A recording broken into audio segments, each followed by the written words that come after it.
جۆ بایدن جێگری سەرۆکی ئەمریکا و توێژی لەگەڵ هەر یەک نووری مالکی سەرۆکوەزیر و ئەیاد علاوی سەرۆکوەزیری پێشوودا کرد کە لیستە سکیولارەکەی عێراقیە بە ئاستێکی کەم پێش لیستی دەوڵەتی یاسای مالکی کەوت. هەروەها بەڕێز بایدن لەگەڵ جەلال تاڵەبانی سەرۆکی عێراقیشدا کۆبووەوە. جێگری سەرۆکی ئەمریکا جەختی کردەوە لەوەی واشنگتن لەم کێشە سیاسیەدا پشتیوانی هیچ لایەنێک ناکات.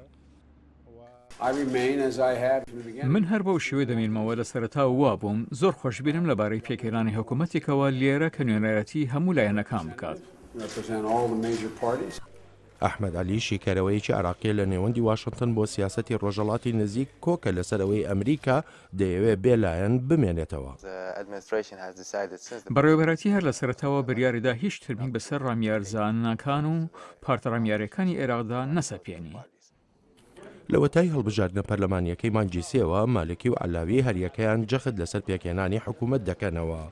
چارلز دان شارەزای کاروباری عێراق لە نێوەندی ڕۆژهەڵاتی ناوەڕاست دەڵێت جێگری سەرۆکی ئەمریکا یارمەتی دەدا بۆ بەرەوپێشچوونی پرۆسەی سیاسی. من لە بەڕۆیدەم کاروباری ڕامیاری لە ماوەی چەند هەفتەی ڕابردوودا بە تایبەتی هەفتەی پێش و بگرە لە کاتی سەردانەکەی بایدن کەمێک زۆرتر بوونەتەوە. زەنجیرە کۆبوونەوەیەک لە نیوان مالکی و عەلاوی هەبووە وەلو بەڕۆیدان دەست دەکەن بە بینینی بەرەوپێشەوە چوون بەلای کەم لە مانگی ئایندەدا. مقتەدە سەدر مەلای ڕادیکاڵی شیعە داوای لە ڕێبەرانی عێراقی کردووە بەهۆی ئەمریکاوە خۆیان تووشی ڕاڕایی نەکەن. چارلز دان بە پێچەوانەوە دەڵێت پێی وایە زۆربەی عێراقیەکان دەیانەوێت ڕۆڵێکی زیاتری ئەمریکا ببینن. من لەلایەن کار بەدەستە باڵەکانی عێراقی و پێم وتراوە هەر کەسێک بهێوی ئەمڕۆ لە عێراق بێتە سەرۆکوەزیر ئەیەوێ بێتە کاندیدی ئەمریکایەکان. لەبەر هۆی ڕامیارەکان هیچ کەس باشکرا بەسی ناکات بەڵام ئەوە بوو کە دەیبینیت. من لەو بەڕۆیەدام لە ئارەزویان بۆ کوبنەوە لەگەڵ بایدن و ئەو پێشوازی لێکراوە بۆ هەڵدانەکانی لە هاتنی بۆ عێراق. بایدن جەختی کردەوە لەوەی بەرەوپێشچوون لەسەر پێکهێنانی حکوومەت تەنها بۆ شێوەیە دەبێ ئەگەر ڕێبەرانی عێراق سەنگی بخەنە سەر بەرژەوەندی نیشتیمانیان و دەشڵێت دەبێت ڕێبەرانی سیاسی عێراق نوێنەرایەتی ڕێژەیی هەموو لایەنە سیاسیەکانیان هەبێ لە حکوومەتی نوێدا.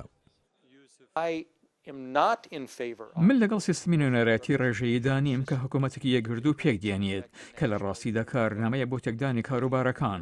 من لەو بەڕوایەدام هەندی لە پارتەکانە هەیە پێویستی بەوە ناکات لەناو حکوومەتە نوێنەرایەتیان هەبێت و بەدەڵێنەوە هەندێکیش نابی کۆنتڕۆلی وەزارەتە سەرەکیەکان بکەن. هاوکاتی سەردانەکەی بایدن توندوتیژی زیاتر لە عێراق ڕوویاندا. ئەحمەد عەلی دەڵێت یاخیبوان بە تایبەتی ئەوانەی پەیوەندیان بە ئەلقاعیدەوە لە عێراقەیە سوودیان لەو هێوریەی حکوومەت وەرگرتووە. جۆری توندوتیژیەکان بە زۆری بە هەڵدانەکانی تووڕێکردن دژ بە کاندیدەکانی پارتەکان و کەسایەتی ناودارەکانی ئاینی گۆڕاوە. ئەوە نەگەرانی گەورەی لەبارەی توندوتیژیەکانی ئێستا کە لەوانەیە بێتە هۆی کاردانەوە لەلایەن گروپێکەوە دژ بە گروپێکی تر.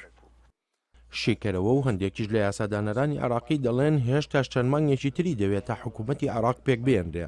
بەڵام کاربەدەستانی ئەمریکا خوازیارن زووتر حکوومەت پێک بێت بەر لە کشانەوەی سەربازەکانی ئەمریکا لە کۆتایی مانگی هەشدا و مانەوەی 50,000 سەرباز وەک ڕاوێژکاری لە عێراقدا. ئەم راپۆرتە لە بەشی کوردی دەنگی ئەمریکاوە پێشکەش کرا.